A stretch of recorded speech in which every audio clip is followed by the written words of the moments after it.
think? A lot of things are going on in this country. Yeah, we voted Mr. President in. I'm a member of APC, but he disappointed everybody. He disappointed all of us. A lot of things like this fuel now. I can't imagine him meeting the price of fuel at 85 naira. Now the people, common man cannot buy fuel.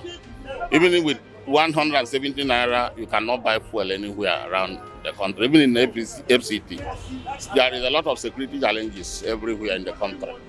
The bandits, the Fulani herdsmen, the ESN, and the other one by Boho in the western part of the country.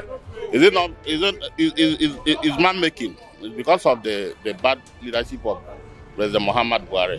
Do you understand?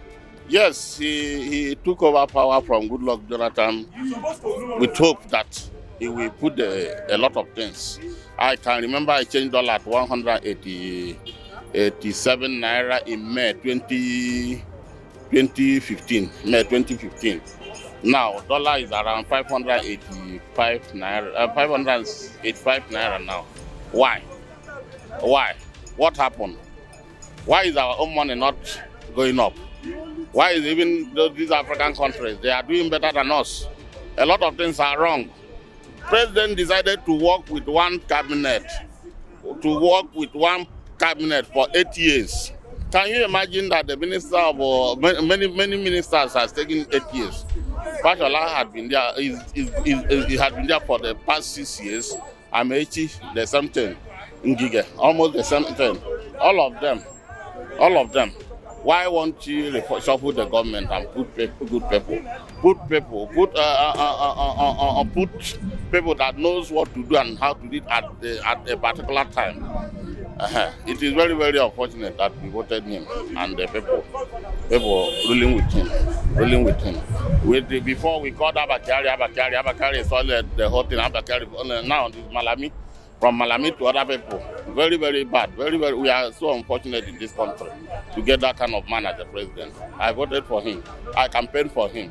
Even we, the party members, he dealt with us. He dealt with us 100%. 95% of his supporters in Nigeria are jobless. Even I use my money to buy data to campaign for him online, but at the end of the day, he paid us with a hard coin. It's very bad of him. Is he not enjoying? He's enjoying. His wife enjoying. He says, I no more to be. He's looting money. He's carrying money to every other place in the country. Yes, he might decide not to be featured in the affairs of the government, but they're enjoying. They're enjoying. Why should a common man suffer in this country? Very bad. Very bad. He said he don't know what he's doing. He knows what he's doing. You know what? He's not empowering his people. He's empowering his people, building the way to the Maradi, to Miami. He's building a University of Transport Technology in Daura and many other things. But okay, now you look at from Buhari here to Kaduna, they are doing it dual carriageway everywhere to Kaduna from Buhari here. But now from here to some place like Lokoja to the east, we are suffering. You cannot go to Imo State in 2 days. You cannot reach Imo State in 2 days. You cannot reach Lagos in 2 days. Why? But the other was 4 lane in Kaduna-Kanu highway. 4 lane. What about others? The petroleum product is coming from the south, but he's using it to build the north. You tell me that he don't know what he's doing. He knows what he's doing. Rather, he's a con man. I have to say it. He's a very, very con man. We are very, very unfortunate to get somebody like him. I think Nigeria has not really fared well since the inception of this administration, especially in the area of insecurity.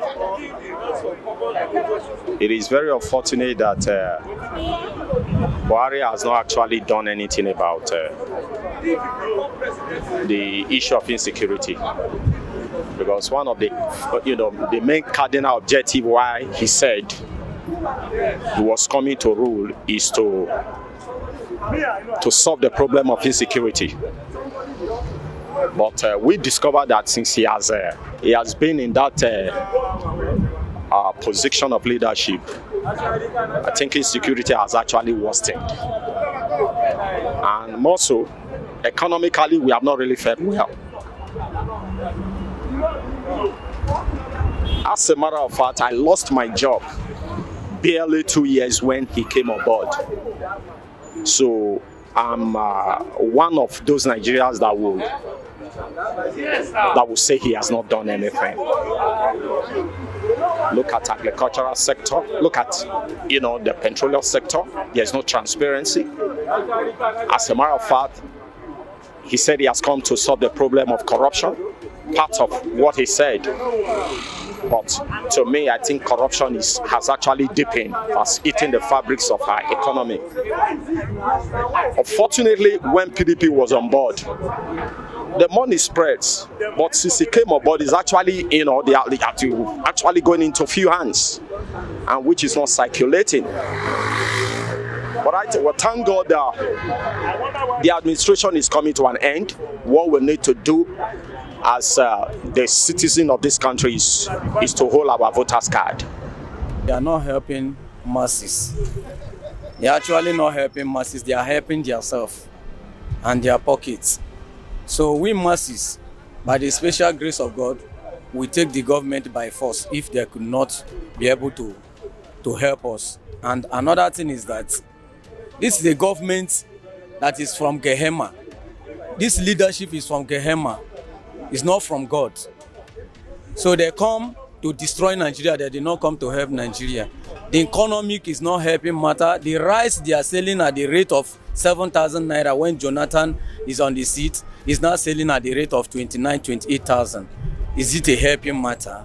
So we are not going anywhere except this APC is gone and gone forever. In the time of election, they will promise a lot, but none of them will come and fulfill their promises.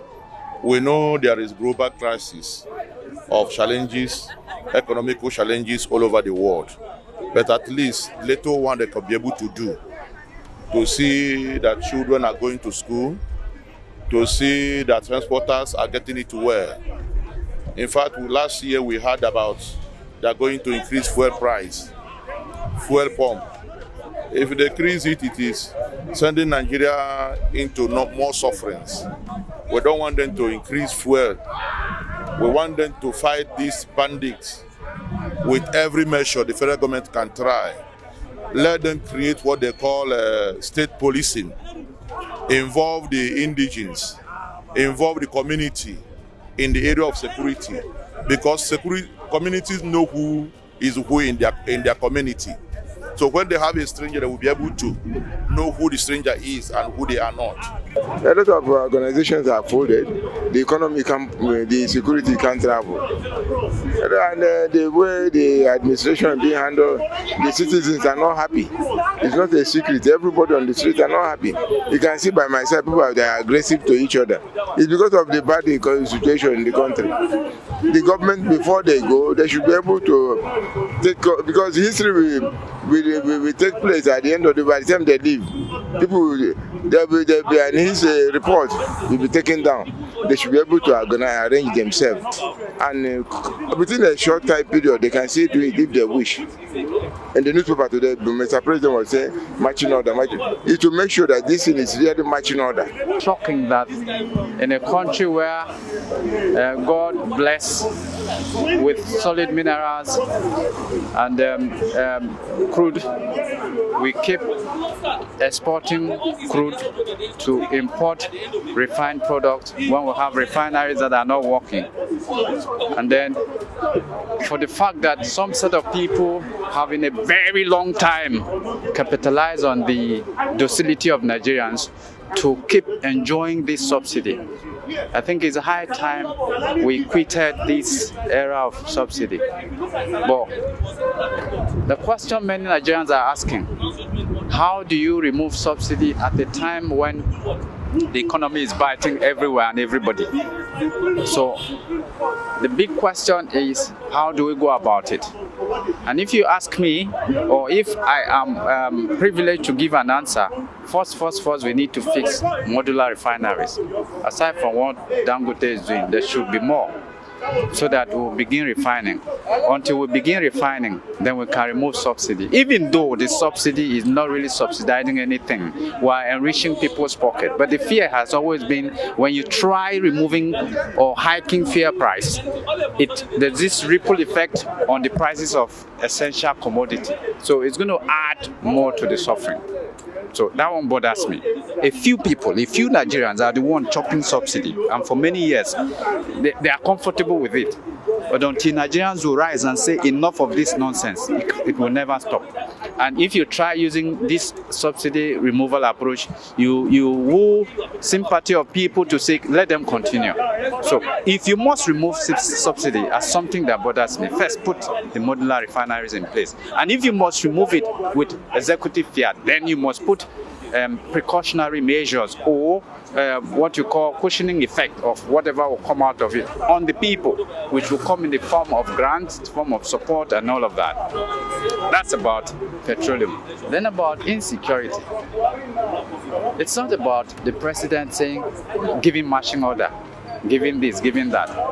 The question you should ask yourself is, how did the Americans did it? When one American was kidnapped and they came and they rescued the person. It's because we've been playing over this, and it has touched so many lives in different parts of the country, and then in the north, where a lot of our people are suffering there. So I look at it as playing with the fire. We keep playing with the fire because of sentiment, because of interest. So if we must deal with issue of security, also my own solution in quote is, let's put the right security facilities in place. We are playing over that as well because of vested interest, because of ulterior motive of some parties, some people in some quarters. And I tell you what, Nigeria is going through this round of circle, vicious circle of suffering and crying because we have failed to realize that every day we spill innocent blood on the ground of Nigeria. The blood speaks against us.